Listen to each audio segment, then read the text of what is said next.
Alright, ladies and gentlemen, so before we proceed with the main point of the video here, there's a couple of things I gotta say real quick. Number one, this right here is going to be a potential spoiler warning, as the contents that we will be discussing here relates to the Pokémon Scarlet and Violet DLC, more specifically the Indigo Disk. New information came out today via reviews. And the second thing I'd like to say is my deepest apologies for the lateness of this video. I just got off work and it's really late right now, but I always say better late than never. Hope you guys enjoy the video. Now let's get to it. Ladies and gentlemen, boys and girls, and Pokemon fans of the world, your boy Corey, aka Crasher, here with the new video, and today, some new information came out regarding the Pokemon Scarlet and Violet DLC for the Indigo Disk, but not by trailers or anything, but rather by reviews. For the most part, we will be referring to Cerebee's Joe Merrick's review on the limited time he got to experience this, as there are some very interesting details to cover. Firstly, let's discuss the terrarium.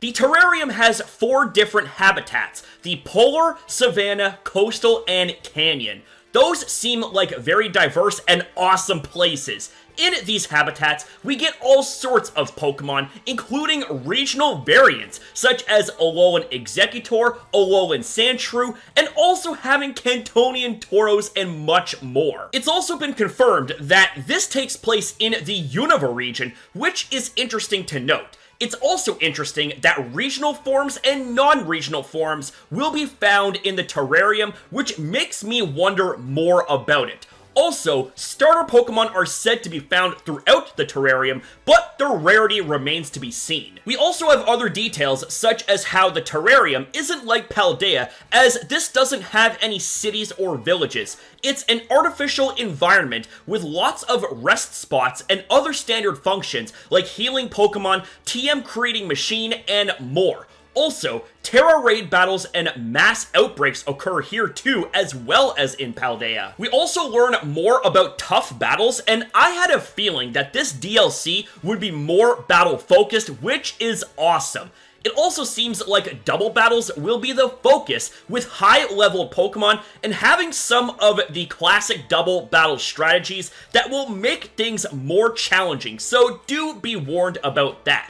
We also face off against Amarys, one of the Elite Four of the Blueberry Academy, and it seems like she really isn't a pushover, even if your Pokemon are on the same level. Do be aware about that. We also get note of some returning moves, such as Expanding Force, Triple Axle, Skitter Smack, Meteor Beam, Breaking Swipe, Scorching Sands, and much more. Also, there are new moves to be added, such as Upper Hand and Psychic Noise. As stated here in Dexerto, Psychic Noise deals damage and actually prevents healing, whereas Upper Hand strikes first should the opponent use a priority move. And that actually kind of reminds me of Sucker Punch in a way. There's also other little details too, such as Blueberry Academy tasks to complete for rewards, and hopefully more unknown details for us to experience. Okay, so now let's address the big elephant in the room, that being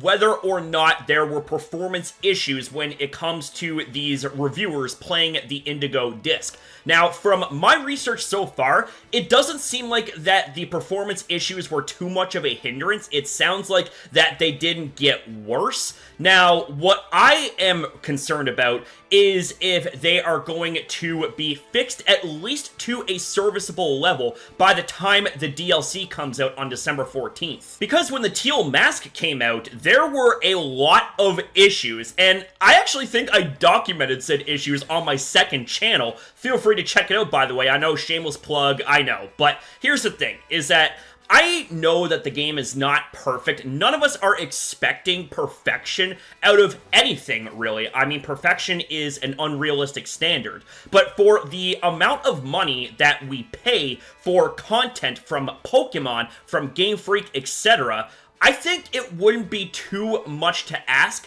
for the things that we buy to actually be qualitative. Now, am I saying that Pokemon Scarlet and Violet and its DLC is not qualitative? No.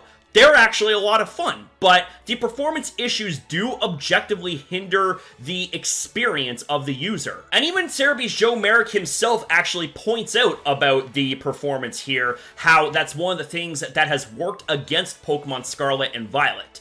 Now, I'm hoping that by the time that the Indigo Disk releases, that we don't have to worry about any major performance issues. Now, yes, could we experience some frame rate drops and or lag here or there? Possibly, and if it's like little bits here and there, then you know what, that right there can be somewhat forgivable. But if they're actually bad to the point where it causes really unusual things, causes your game to crash, etc., that right there is not okay. But as far as the information that we do have available now is concerned, it sounds like that the Indigo Disk is shaping up to actually being something worth diving into. Now, I have yet to finish the teal mask, because I'm not gonna lie, when it comes to the performance issues for the teal mask, it did actually kind of put me off a little bit. Not to mention as well, life happens and all that stuff, so my interest kind of wane here and there, but I do promise you guys, I will get back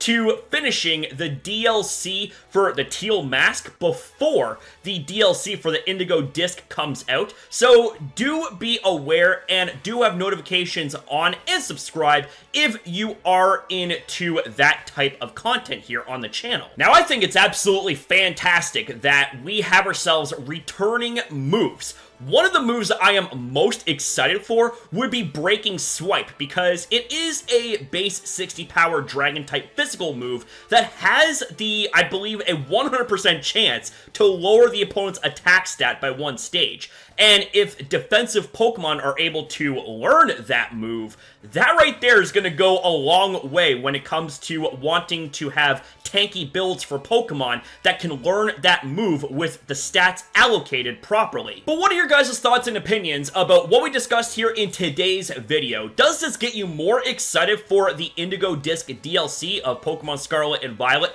Leave your thoughts and your feedback in the comments down below, ladies and gentlemen. You know I always love to hear back from you, amazing legends. And that's it for the video, ladies and gentlemen, so I want to say thank you guys for watching. If you guys enjoyed, consider liking and subscribing, and especially comment your thoughts down below, because I love hearing from you guys. Always have. That will never ever change. So thanks again for watching. Have yourself a fantastic day or night, depending on your time zone, and I'll see you guys in the next one.